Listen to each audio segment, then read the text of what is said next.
Jean-Louis Dumont, bonjour et bienvenue. Bonjour Christophe Barbier. Député LR donc du Pas-de-Calais. Semaine décisive pour la réforme des retraites. On attend vendredi la décision du Conseil constitutionnel. Voyez-vous matière à annulation totale de la loi dans le fait d'avoir utilisé le 47.1, procédure accélérée, le 44.3, vote bloqué au Sénat, le 49.3 pour finir à l'Assemblée? C'est pas à moi de le dire. Il y a les juges du Conseil constitutionnel qui sont là, qui vont dire ce qu'ils pensent être conforme ou pas à la Constitution.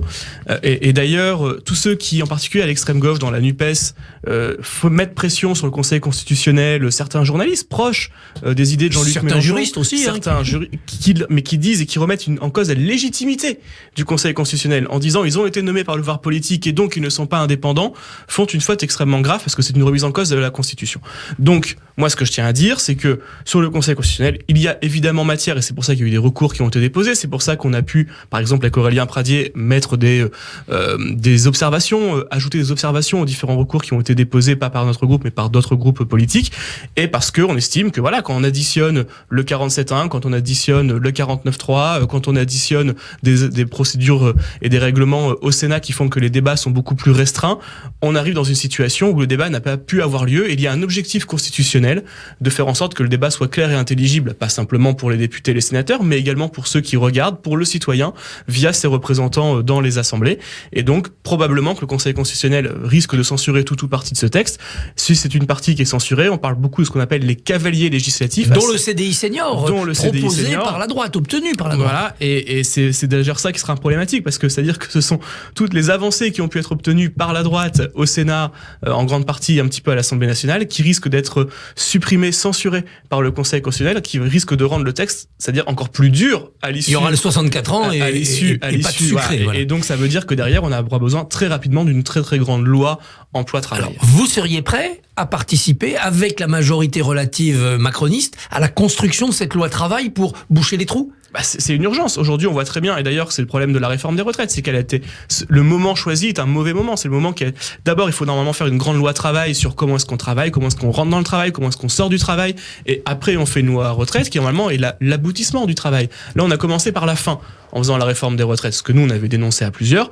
Maintenant, la réforme des retraites est sur la table du Conseil constitutionnel, donc attendons la fin de semaine. Ça peut remettre la charrue derrière les bœufs. Voilà, et que donc, derrière, je vous le dis, oui, l'urgence, c'est évidemment de travailler avec le gouvernement, mais pas qu'avec le gouvernement, avec les partenaires sociaux, d'abord et avant tout, pour imaginer une grande loi travail qui permette de remettre sur la table l'ensemble de ces sujets, et parce que la question du maintien de la réforme des retraites, la question du maintien de notre régime par répartition, c'est aussi une question de qui travaille, comment est-ce qu'on travaille, et est-ce que on ne sort pas du travail complètement cassé par le travail. Travailler longtemps et travailler heureux si possible. Un des points que doit étudier le Conseil, c'est la sincérité des débats. Vu de l'intérieur, même si le gouvernement avait volontairement ou non caché certains calculs, est-ce que les débats n'ont pas finalement été sincères puisqu'ils ont permis de tout mettre sur la table? Est-ce qu'ils ont été sincères? Je sais pas. Moi, en tout cas, j'ai l'impression de pas avoir pu faire mon rôle et remplir mon rôle de député. Je n'ai jamais pu voter en première lecture sur le projet de loi de réforme des retraites, le projet de loi de financement de sécurité sociale. Parce qu'il y a eu obstruction aussi de la part Mais parce qu'il y a un véhicule législatif qui a été choisi. Si le gouvernement avait choisi non pas un PLFSS-R, c'est une première dans l'histoire de la Ve République de changer le système des retraites, réformer les retraites par un PLFSS-R. Donc, un projet de loi de finances de la Sécu rectificatif. Voilà. Ce qui est d'ailleurs l'objet du Conseil constitutionnel. Si le gouvernement avait utilisé un projet de loi classique de réforme des retraites, émis ce qu'on appelle un temps législatif programmé, chaque groupe aurait pu parler à la hauteur du nombre de ses membres. Et donc, on n'aurait pas eu d'obstruction donnée par la NUPES, donnée en particulier par la France Insoumise. Et on aurait voté. Et on aurait pu voter. Et là, le gouvernement a fait un choix qui est un choix qui a aussi laissé prospérer et laissé toutes les marges possibles pour faire de l'obstruction parlementaire, ce qui évidemment a saisi la gauche. Le Conseil doit aussi décider ou non de la validation du référendum d'initiative partagée ou parlementaire, comme on le dit. Est-ce que vous ferez campagne si ce référendum est validé pour que 4,8 millions de citoyens s'inscrivent avant 9 mois? Vous savez, le RIP a été inventé pour pas qu'il soit appliqué. Il est complexe. C'est très compliqué. Il n'est pas impossible non plus. Et d'ailleurs, ceux qui avaient écrit la réforme constitutionnelle sous Nicolas Sarkozy l'avaient expliqué comme cela. C'est-à-dire que c'est un outil qui a été fait pour pas être appliqué. Donc, s'il est réussi à être appliqué, il faudra aller voter. Et je pense que l'enjeu, c'est pas simplement de réussir à collecter les 4,8 millions de signatures. Ce qui est possible, les citoyens sont tous contre. Ce qui est possible, mais c'est aussi pour le gouvernement de faire faire face à une sorte de supplice chinois. Vous allez avoir tous les jours le compteur qui va tourner du nombre de signatures qui va s'additionner, et ça risque de faire traîner en longueur ce projet de RIP, et donc cette réforme des retraites. C'est pour ça qu'aujourd'hui, en réalité, selon la censure totale ou partielle qui sera sortie en fin de semaine par le Conseil constitutionnel, il va falloir probablement demander au gouvernement de reprendre son projet de loi et de faire en sorte de pouvoir retravailler sur un grand projet de loi, je vous le dis, emploi-travail, avec à la fin la question des retraites qui sera à nouveau mise sur la table. Si ça ne se fait pas là, c'est-à-dire si la loi est validée, elle est promulguée, puis il n'y a pas de référendum, on ferme le banc, il y aura la clause de revoyure. En 2027, on remet ça sur l'établi. Que devra proposer la droite à ce moment-là ? Par définition, à chaque élection présidentielle, il y a une clause de revoyure de toutes les politiques publiques. Bien sûr. Puis la démographie va changer, l'économie va changer. Bien sûr. Et donc, après, c'est un débat qu'on doit avoir au sein des Républicains. C'est l'enjeu des États généraux de la droite qui est lancé par Éric Ciotti. C'est également l'enjeu de ce qu'on va faire avec Aurélien Pradier et plusieurs autres députés, avec le groupe Les Républicains, Olivier Marleix, son président. D'ici un mois, c'est une grande table ronde, une grande conférence sur l'emploi, avec différents penseurs, philosophes, acteurs et partenaires sociaux qui viendront expliquer, travailler avec nous sur ce que doit être l'emploi aujourd'hui, demain et après-demain. Et donc, ce sera à ce moment-là une décision qu'il faudra prendre pour nous pour 2027 maintenant, mais on a encore un petit peu de temps pour en parler. Moi, oui, je pense sincèrement, et on l'a dit lors de la réforme sur les retraites, qu'il faut faire d'abord primer la durée de cotisation sur l'âge légal de départ. Le travail a tellement changé qu'à partir du moment maintenant où on a tous ces trimestres, il faut qu'une personne puisse partir sans décote, qu'importe l'âge, parce qu'à un moment donné, baser un système de retraite sur en partie le fait qu'on demande de surcotiser à des personnes qui sont déjà cassées par le travail, qui ont déjà tout leur trimestre, c'est quelque chose qui est injuste socialement. C'est-à-dire que ce que la droite a proposé en 2017 et en 2022, ça ne doit pas être son programme en 2027, les fameux 65 ans. Sauf si on a envie de faire 1%. Mais après, moi, je fais pas de la politique pour perdre toutes les élections. Je fais de la politique pour aussi essayer d'adapter les valeurs de droite par rapport à l'évolution de la société. Et moi, je vous le dis, le fait d'avoir une droite qui dit c'est du sang, de la sueur et des larmes, ce n'est pas ma droite. Moi, ma droite, c'est la droite de Jacques Chirac, c'est la droite même de François Fillon en 2003 qui crée les carrières longues. C'est bien la droite qui crée les carrières longues en 2003. Et pourtant, on a un peu l'impression que la droite, ça a été que le report de l'âge légal. Non, ce n'est pas vrai. Nicolas Sarkozy, quand il fait la réforme en 2008, 9-10, oui, voilà, il le fait parce qu'il y a la crise de 2008 et parce qu'il n'a pas le choix. Mais dans son programme électoral, il n'y avait pas de réforme des retraites qui était prévue. Et donc, ça prouve bien qu'on est capable de réformer les comptes, de redonner du pouvoir d'achat aux Français, sans forcément demander à ceux qui travaillent tôt, à ceux qui travaillent dur, ceux qui ont commencé tôt, de travailler plus longtemps. Il faut que tout le monde travaille, à commencer par les 5 millions de demandeurs d'emploi catégorie ABC. Remettons déjà ces personnes au travail, faisons en sorte de faire en sorte que ceux qui ne sont pas à taux complet passent à temps complet. Après, on pourra demander à ceux qui travaillent déjà dur de travailler un peu plus longtemps. Cette droite chiraco-séguiniste, en quelque sorte, cette droite sociale, le gaullisme de gauche a une histoire. Quel est son champion aujourd'hui ? C'est Aurélien Pradier qui a un costume de présidentiable ? C'est Xavier Bertrand qui reste, vous l'aviez soutenu en 2002, l'égérie de cette famille ? Il y a plusieurs personnes. Vous savez, on est à 4 ans d'élection présidentielle. Enfin, on n'est pas en train de chercher un leader.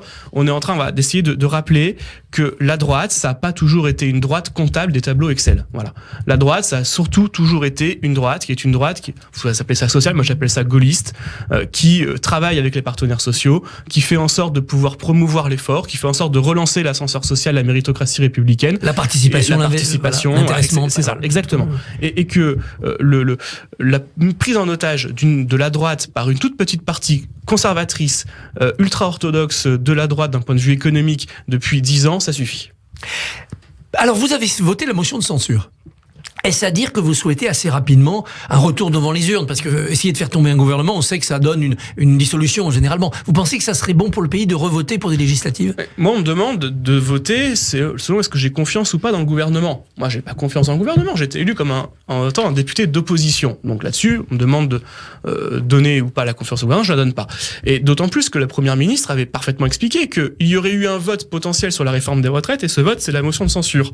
C'était les éléments de langage de la première ministre. Si on était contre la loi sur la réforme des retraites, il fallait voter la censure pour le gouvernement, que ça avait valeur de vote sur la réforme des retraites. Donc j'étais parfaitement cohérent. Et vous savez, quand on fait de la politique, faut pas avoir peur des élections.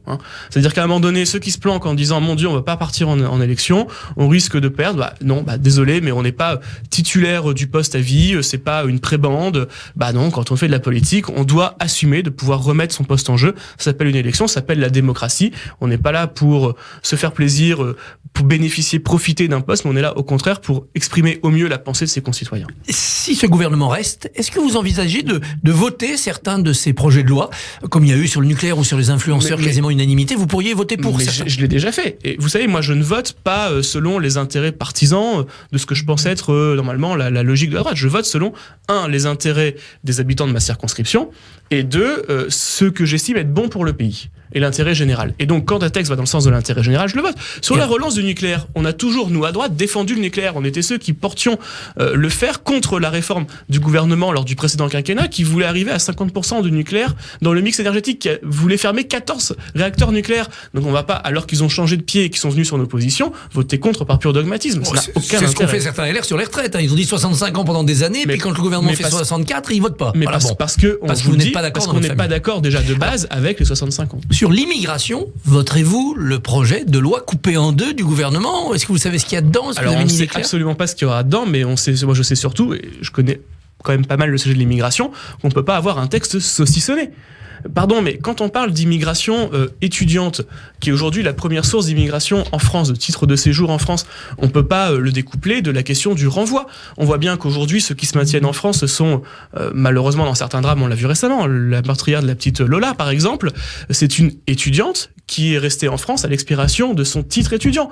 Et donc, imaginez faire un projet de loi en disant on va d'abord traiter les métiers en tension, puis les titres de séjour étudiants, puis les expulsions, ça n'a aucun sens. L'immigration, c'est un tout, de l'entrée à la sortie, de la relation avec les pays d'origine à comment est-ce qu'on fait pour mieux équilibrer et diminuer l'immigration en France, c'est pas un tout petit truc qu'on prend par morceau par morceau. Donc s'il y a une grande loi globale, s'il y a une réduction dans ce projet de loi de l'immigration en France, du nombre de titres de séjour délivrés en France, parce qu'on n'a jamais eu autant de titres de séjour délivrés en 2022, 320 000 titres de séjour délivrés l'année dernière, alors oui, je la voterai, mais c'est pas l'angle qui est pris pour l'instant. Regroupement familial, vous voulez qu'on arrête ? Regroupement familial, vous savez, sur les 320 000 titres de séjour, c'est 15 000 personnes. Donc c'est pas le gros de la situation. Mais il faut pas forcément l'arrêter, mais il faut mettre des critères. Aujourd'hui, quand vous êtes un étranger en situation régulière, c'est-à-dire ce qu'on appelle le regroupement familial, et que vous voulez faire venir votre famille, il faut simplement avoir l'équivalent d'un SMIC, un logement, et vous pouvez faire venir 3 ou 4 personnes de votre famille. Ça n'a aucun sens. Vous savez très bien que vous pouvez pas les accueillir de façon digne, parce que ce seront des charges pour la société. Il faut faire, par exemple, comme au Canada, qui est pas un pays qu'on peut juger très très dur sur les questions migratoires. Au Canada, ils demandent quoi pour le regroupement familial? Ils disent qu'il faut avoir un travail avec un salaire minimum par nombre de personnes qu'on veut accueillir, avec un nombre de pièces minimum dans le logement pour pouvoir les accueillir, et tout ça mettre sur un compte séquestre afin que ce soit pas l'État, le pays, qui prenne en charge la solidarité. Ne pas donner de visa aux pays qui refusent de reprendre leurs ressortissants expulsés, c'est un bon bras de fer. C'est cohérent. Il faut avoir une politique zéro visa aux pays qui refusent. Et de la même façon, il faut aligner l'aide publique au développement. Un pays qui refuse de reprendre ses ressortissants, dont la France ne veut pas, ne devrait plus avoir d'aide au développement donnée par le pays. Pierre-Henri Dumont, merci, bonne journée. Merci à vous. Merci beaucoup Christophe Barbier. C'était notre dernier ensemble en duo en direct ce matin sur Radio J. Plaisir d'avoir partagé tous ces moments avec vous. C'était un bonheur pour moi et je sais que tout va bien se passer pour vous. Eh bien, je l'espère. Merci beaucoup Christophe et à très bientôt sur Radio J.